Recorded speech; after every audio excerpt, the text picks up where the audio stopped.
Hello, everyone. Thanks for listening to Wake Up, Look Up, a podcast where we connect events happening in real time to the gospel of Jesus Christ. I'm Zach Wyrock. And in today's episode, we're asking the question, should Christians delete DoorDash? This is prompted by an article I read in The Atlantic about an innovation that's killing restaurant culture. And basically, the argument goes like this. Nearly 75% of U.S. restaurant orders in 2024 were takeout. 75% of the business that restaurants are doing is people coming in and picking it up and taking it home, or more likely sending DoorDash, Uber Eats, Grubhub, a company like that, to go pick up their food and bring it to them. As a result, restaurants have become glorified pickup counters. They're no longer about actual hospitality as much as they are churning out food for people they may never see. Delivery platforms also eat up a large portion of the revenue. So restaurants are working through how to stay economically viable in a time where people are not coming in. Even it's gotten so bad that, believe it or not, even the innovator of Grubhub, Colin Wallace, calls the restaurant industry collateral damage and admits that in retrospect, his innovation has actually caused some societal problems he's not sure are best. And I agree with him, actually. I don't want to argue, of course, that DoorDash or Grubhub or Uber Eats are sinful, but I do want to argue for the spiritual significance, believe it or not, of going out to eat. Now, I'm not talking about always. There can be spiritual significance to eating at home too, and even to saving the money. But if you're going to spend the money, I want to encourage you to go out. Let me try to offer you a theology of going out instead of ordering in. Let me just start with this.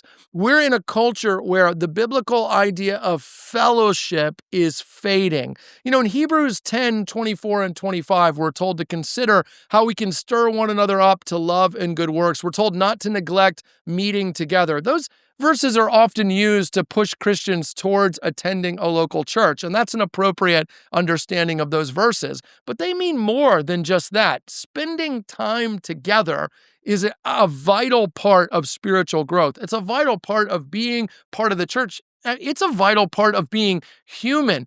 Ordering in to eat at home is a further evidence of an isolated culture where we're more comfortable to sit on our couch than we are to actually interact with people. At a restaurant, you have to look people in their eyes. You have to have conversation. You talk about your day. You talk about what the Lord is doing. When you punt on going out, you're punting on all of that. It ends up being you on your couch with your phone and maybe a spouse or kids next to you, but no real engagement. When we lose that, we're losing something. I'll tell you what else, believe it or not, the work of preparing the food matters. Ecclesiastes 3:13 says to find satisfaction in all your toil. I actually think restaurants and the creation of food is such an intimate part of what it means to be human. I mean, my goodness, when Jesus instituted communion, he did it over a meal. And when a person pours their heart and soul into creating a meal, into presentation, into hospitality, they are saying something valuable about you and what it looks like to serve you, and about them and the gifts of creativity that they have. When they throw that in a styrofoam container that gets thrown in a plastic bag and sits in a car for 20 minutes, we lose the artistry and creativity and hospitality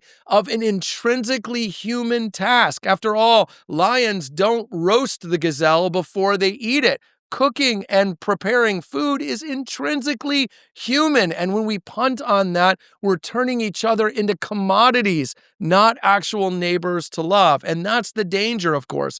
And that's my third point, is people become products. 1 Timothy 6:10 says that the love of money is the root of all kinds of evil. And I think that applies here, and here's why.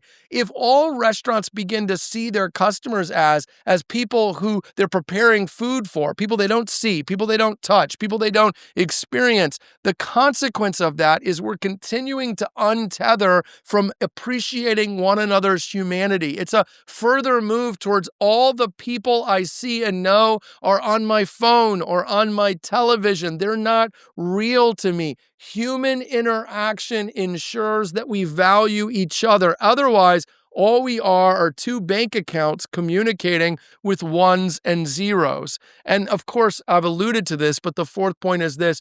It is not good for you to be alone. That's Genesis 2:18. You've got to get off your couch if you feel stagnant, if you feel anxious, if you feel depressed. I'm not saying that human interaction is a cure-all, but I am saying it is always part of the solution. Get out of your house, spend time with people, ask about their day, share about yours, see the artistry in the way a meal is prepared and the way you are served, and then value and validate the preparer and the server, and we all will win as a result. The kingdom of God moves forward when people are with people. Isolation is bad for you, it's bad for them, and it's bad for our economy. I'm not saying you can't use DoorDash, but I am saying if you go DoorDash exclusively, you will suffer on just about every level. So do something holy this weekend. Grab some people you love, go out to eat,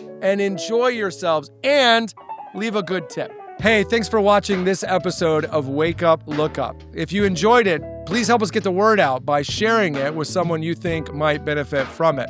And while you're here, make sure to subscribe to our YouTube channel to get further content, or even download the CCC app, where you'll find even more resources to help you grow in your faith and relationship with Jesus Christ.